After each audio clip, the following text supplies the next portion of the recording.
ஓம் விக்னேஸ்வராய நமக. குலதெய்வமான ஸ்ரீ பொன்னம்பல சுவாமி, ஸ்ரீ பொன்முத்து கற்பன சுவாமி, அங்காள பரமேஸ்வரி பப்பாத்தியம்மன் துணையுடன் இந்த நாள் இனிய நாளாக அமைய அனைவரையும் அவரவர் குலதெய்வம் காத்து அருள் பாலித்து பிரம்மாண்ட வெற்றியை கொடுக்க வணங்குகின்றேன். இன்று பிறந்த நாள் மற்றும் திருமண நாள் காணும் அனைத்து சொந்தங்களுக்கும் என்னுடைய நல்வாழ்த்துக்கள்.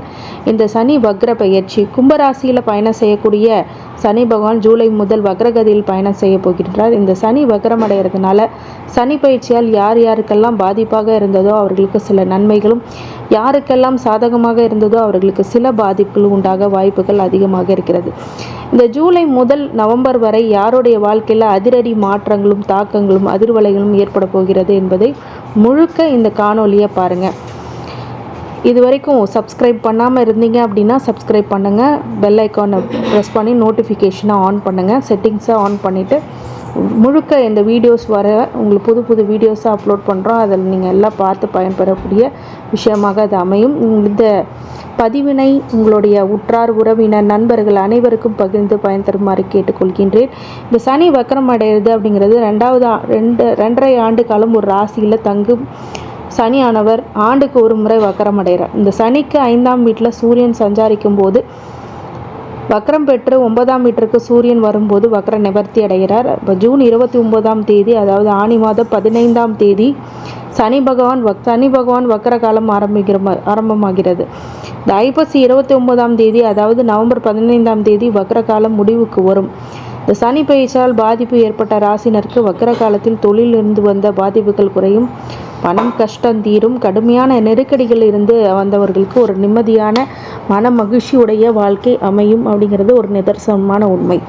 மிதுன ராசி மிருகசீரிஷ நட்சத்திரத்துக்காரங்களுக்கு இந்த சனி பகவான் உங்களுக்கு எந்த பாதிப்பு இல்லை, நன்மையே அதிகம் நடக்கப் போகிறது அப்படிங்கிறது தான் ஒரு நல்ல விஷயம். ஆனால் அது திசாபுத்தி வாரியாக நட்சத்திர வாரியாக திசாபுத்தி பலன்கள் சொல்லும் போது முழுக்க உங்களுடைய வாழ்க்கையில் என்ன நடைபெறும் அப்படிங்கிறத பார்க்கலாம்.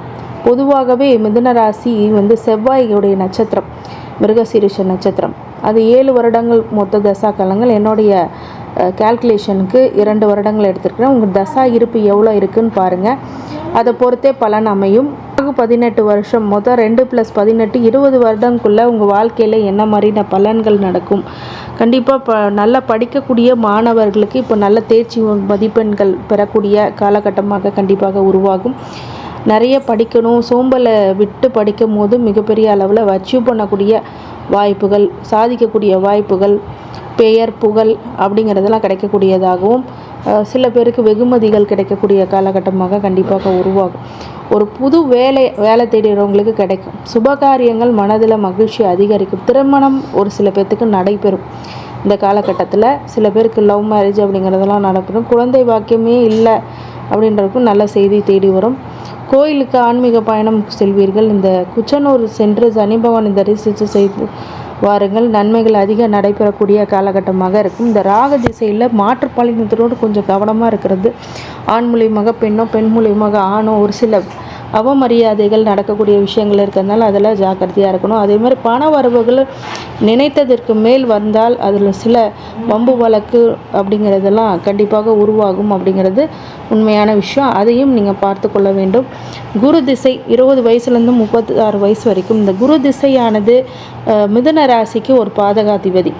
பொதுவாகவே 7க்கும் 10க்கும் அதிபதியானவர் இந்த குரு பகவான். இந்த குரு பகவான் உங்கள் வாழ்க்கையில் 7க்கும் 10க்கும் உள்ள அதிபதியினால் இந்த குரு மிகப்பெரிய அளவில் மாற்றங்களை கொடுப்பார். அப்படின்னா நல்ல திருமண வாழ்க்கையை கொடுப்பார், தொழில் நல்லபடியாக அமைத்து வைப்பார், உத்தியோகத்தில் ஒரு சில ப்ரொமோஷன்ஸ் இப்போ கிடைக்கும். சனி வக்ர காலத்தை சனியோடைய காரகத்துவத்தை இந்த குரு திசையானவர் கண்டிப்பாக ஒரு நல்ல விஷயங்களை நடக்கும். சனி இருக்கும் காலத்தில் மிதுன ராசி வாட்டி வதைத்து கஷ்டப்படுத்தியிருக்கோம், அதெல்லாம் இப்போ மாறக்கூடிய நிலை அப்படிங்கிறது வரும். இந்த காலகட்டத்தில் உத்தியோகமே இல்லைங்க அப்படின்னாலும் உத்தியோகம் கிடைக்கும். வீடு மனை வாங்கி கட்ட முடியலன்னு நிறுத்தி வைத்திருக்கிறவர்கள் கூட மேலே மேலே மிகப்பெரிய அளவில் கட்டடம் கட்டக்கூடிய யோக பலனும், கிரகப்பிரவேசம் பண்ணக்கூடியவங்களுக்கும் கண்டிப்பாக உருவாகும். சுப விரயங்கள் ஆகக்கூடியது, சுபகாரியங்கள் நடக்கக்கூடிய இந்த சனி வக்ர பீரியடில் கண்டிப்பாக நடக்கும்.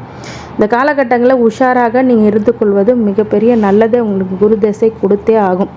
கடன், நோய், எதிரியினால் பாதிக்கப்பட்டவர்கள் இந்த குரு திசை மிகப்பெரிய நல்பலன்களை கொடுக்கும். குரு இந்த மிதுன ராசிக்கு நல்லவர் இல்லைன்னா கூட குரு தருகின்ற யோகம் உங்களோட ஜாதகத்தையும் கொஞ்சம் கம்பேர் பண்ணி கண்டிப்பாக பார்க்கணும். ஜோதிட ஆலோசனைக்கு இந்த குரு திசையை பற்றி முழுமையாக தெரிஞ்சுக்கொள்ள நம்பருக்கு கால் பண்ணுங்கள். குரு திசை பொதுவாகவே நன்மை செய்யக்கூடியது. உங்களோட ஜாதகத்தில் நீசம் போகாமலோ குரு வக்ரம் அடையாமலோ குரு உங்களுக்கு பாதகாதிபதியாக இருக்கிறதுனால இதே மிதுன லக்னமாக உள்ள கன்னி லக்னமாக இருந்துச்சுன்னா கண்டிப்பாக இந்த குரு திசை ஒரு சில பிரச்சனைகளை கொடுக்கும். அப்படிங்கிறதுனால கண்டிப்பாக நீங்கள் இதை முழுமையாக ஆய்வு செய்து கொள்ள வேண்டும்.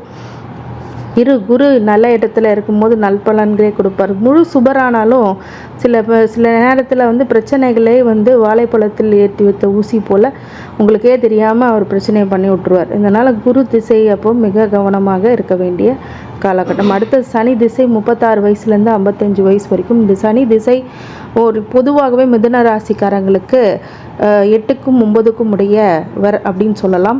இந்த ஆதிபத்திய விசேஷம் இல்லாத ஒரு சனி பகவானுடைய திசை நடக்கும்போது மிகுந்த கவனம். அனைத்து வகையிலுமே அவமான, அசிங்கம், பிரச்சனைகள், வம்பு, கோர்ட்டு கேஸு அப்படிங்கிறது இந்த சனி திசையில் கண்டிப்பாக உருவாக்கி விட்டுரும். அதனால் மிகவும் கவனமாகவும் எச்சரிக்கையாகவும் பொறுமையாகவும் நீடித்த உழைப்பின் மீதும் நம்பிக்கை கொண்டும் இருக்க வேண்டும். இதே மாதிரி ஊனமுற்றவர்களுக்கு, துப்புரவு பணியாளருக்கு போனவர்களும் உதவி செய்ய வேண்டும். தன்னை போல உதவி செய்யும் போது இதுக்கு ஆண்டவன் மிகுந்த நல்ல அருளை கொடுக்கக்கூடிய திசையாக சனி திசை மாறிவிடும்.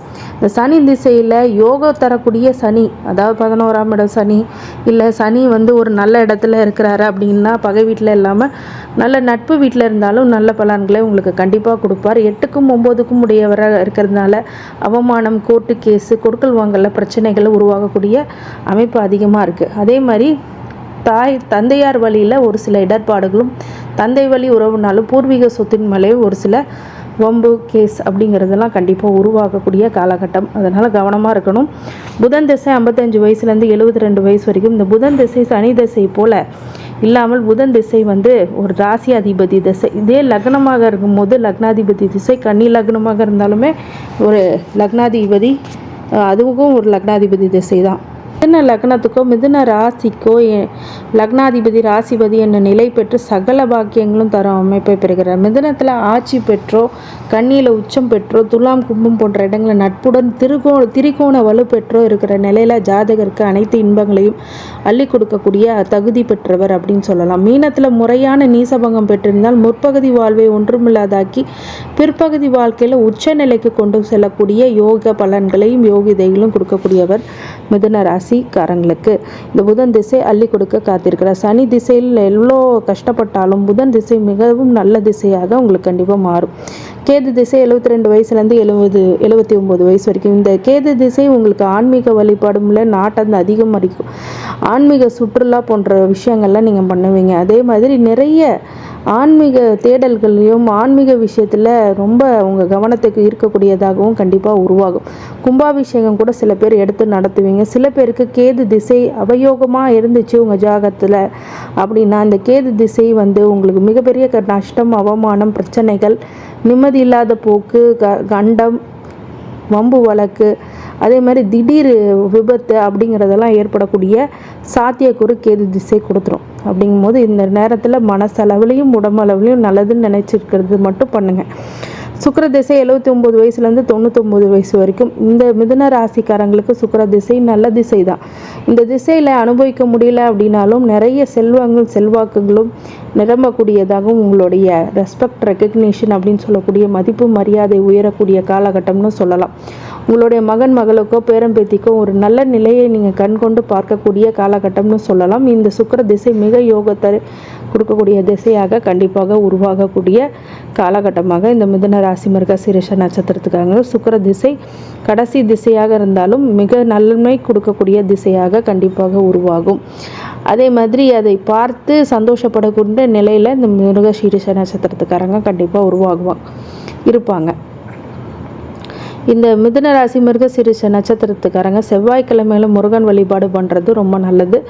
அதே மாதிரி குலதெய்வ வழிபாடு மிக முக்கியமானது. இந்த சனி வக்ரம்னால ஒவ்வொரு திசைக்கான பலன்களை நான் சொல்லிட்டேன். அந்த சனி வக்ர காலங்களில் நீங்கள் ஆஞ்சநேயர் வழிபாடு பண்ணுறது, புதன்கிழமை புதன் ஹோரையில் பெருமாள் கோயில் வழிபாடு பண்ணுறது மிக நன்மையை ஏற்றத்தையும் கண்டிப்பாக கொடுத்துரும். உங்கள் குலதெய்வ வழிபாடும் முக்கியமானது. அதே மாதிரி இந்த மிதுன ராசி மிருகசீரிஷ நட்சத்திரத்துக்கு அனைத்து ஐஸ்வர்யங்களும் சகல சௌபாக்கியங்களும் மன நிம்மதியும் ஆரோக்கியத்தையும் கொடுக்க வேண்டும் என்று எம்பெருமான் மகா ஈஸ்வரனை வேண்டி வணங்குகின்றேன். வாழ்க வளமுடன். திருச்சிற்றம்பலம்.